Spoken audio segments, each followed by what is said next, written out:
A rocket, probably Russian, in Polish airspace. After 7 o'clock in the morning, an unidentified object was visible on the radar. It was seen by residents of, among others, the village of Wożuczyn, Cukrownia, about 20 kilometers from the border with Ukraine. The information was first reported by TV Republika. The incident may be related to a massive Russian missile attack on Ukraine. Verification is underway as to whether the rocket fell on Polish territory or turned back. Polish President Andrzej Duda, as a matter of urgency, convened a briefing at the National Security Office with the Chief of the General Staff and the Operational Commander of the Armed Forces and the head of the Ministry of Defense. We are in the village of Kraczew, where residents saw the trajectory of the object, for which the search has been going on since this morning. We know that it was a Russian cruise missile. Today, an urgent meeting was held at the National Security Office between Polish President Andrzej Duda and the head of the Ministry of Defense, Władysław Kosiniak-Kamysz, and military commanders. Last night, the Russians launched a massive attack on Ukraine. General Valery Zaluzhny conveyed that the Russians, for this purpose, used 160 combat drones, as well as missiles of various types. 110 objects were successfully shot down, while 40 hit targets, including critical infrastructure. Everything indicates that a Russian missile invaded Polish airspace. It was tracked by us by radar. It left this space. We have radar, national and allied confirmation of this. On the other hand, ladies and gentlemen, this is just technology. We approach it with a certain distance. That's why we decided to verify it on the ground as well. That's why we directed groups to verify the flight of the missile, whether there was some mistake from the technical side. I assure you that the air defense system was activated as late as yesterday night. This situation of Russian attack performed by long-range aviation on the territory of Ukraine. It was not a surprise. As the Polish Prime Minister and General Kukua said, we had all systems in the air, national aircraft as well as aircraft of the Allied system. Consequently, the whole development of the situation was monitored by the Operational Command and by me. The President was given full information on what knowledge the Army has today on this matter. The President asked that first and foremost, words of reassurance be conveyed that nothing of the sort has happened that could cause concern to residents, as no explosion has been reported. Southeast of Zamość, territorial defense troops are also involved in the search. So far, no shrapnel has been confirmed to have fallen on Polish territory.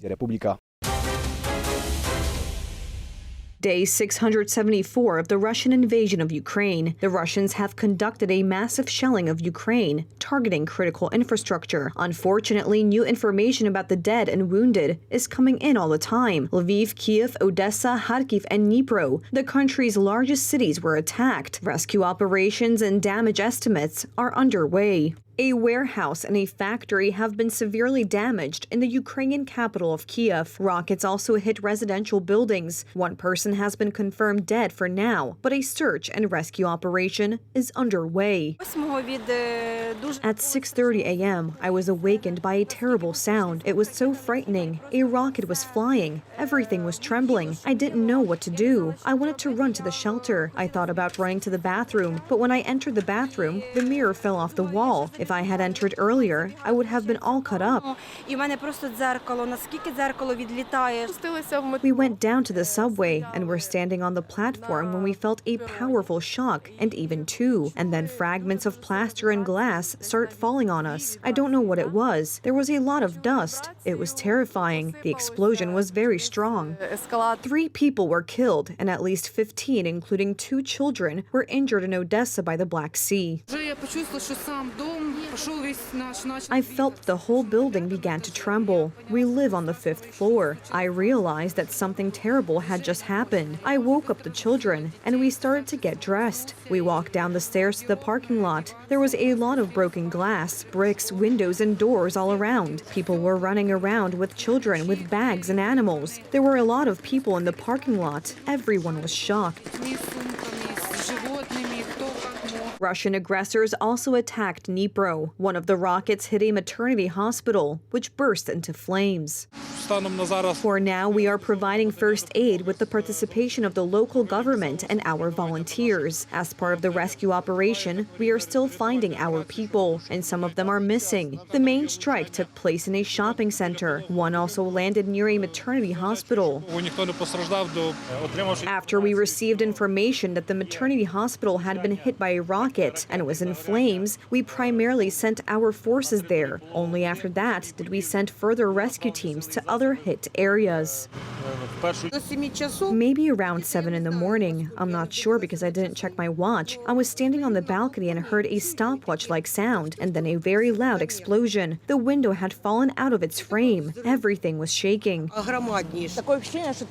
Yes, I think they knew what they were hitting. Apollo is a shopping mall. There's nothing else nearby. It's an entertainment center, and they deliberately hit it with precision.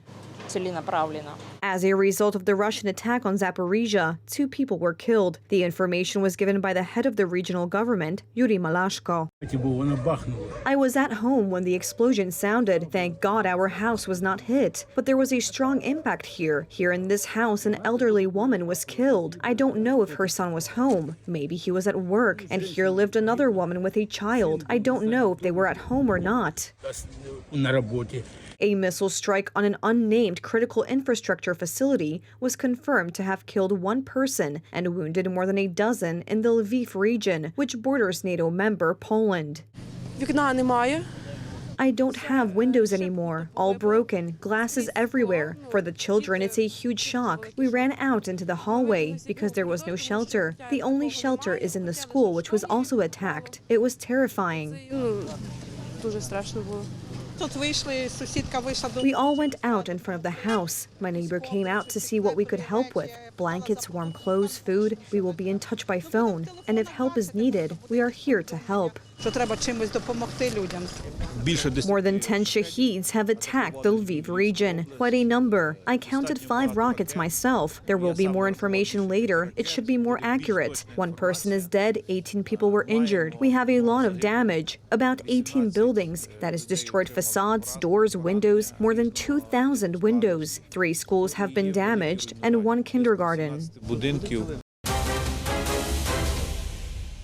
New Year's Eve, just 2 days away. Berlin police are closing ranks because they expect the city to be rioted again on New Year's Eve. Officers of all services are preparing for the biggest operation in years. We all know the events from last year, but it's not just the experience and analysis of last year's operations that have been incorporated into our planning, but of course also the current developments since October 7th, the experiences with Halloween. Therefore, we are working with a significantly higher force level this year. We have been preparing for this operation for a long time and are also working very closely with the fire service. We will be taking a shoulder-to-shoulder approach here. We will also accompany some of the rescue operations when they are called to hotspots. We will liaise very closely, also in the respective command teams, so that we can immediately and flexibly go into action together. With New Year's Eve approaching, there are growing fears in Berlin that there will be a repeat of last year's riots on the city's streets. The situation is further complicated by social tensions over the war in Gaza. After the Hamas terrorist attack on Israel on the 7th of October, pro-Palestinian demonstrations took place especially in migrant neighborhoods, where the most serious New Year's Eve incidents occurred a year ago. That's why Berlin police are planning an extensive operation to ensure security in the German capital. Last year, there were attacks on police officers, firefighters, and paramedics in some neighborhoods of Berlin, but also other German cities, in which pyrotechnics, including firecrackers and flares, were thrown. 40 police officers and 15 firefighters were injured. As the new year approaches, thousands of volunteers have flocked to Irwindale, California, to help decorate dozens of platforms for the annual Rose Parade. This extraordinary spectacle will be enjoyed by several 100,000 spectators. No wonder. After all, the rose is the queen among flowers. Theme itself, bringing people together, it's celebrating the world of music. Rose Parade brings people together. And as floral director, I bring in a floral team, And that team itself, I have designers from Canada, Mexico, I mean, all over the US. And it's amazing that we all come together and we have this passion and this addiction to these floats. Oh, I get very excited. I get very excited because I look at it, I'm like, oh my God, I worked on that one. I was like, that's the one I worked on. And like, if I see like the actually, and I was just like telling like my friends and family about it. Like, see, look, if you see this part, that's the one I worked on. Millions of flowers and thousands of kilograms of other decorative products were delivered for the parade. Preparations for the event, which will take place on the 1st of January, consumed more than 10,000 hours of work. The theme of this year's Rose Parade is a combination of flowers and music. The platforms will be decorated entirely with dry and fresh flowers. For many volunteers, this is not only a unique experience, but also a social gathering they look forward to all year.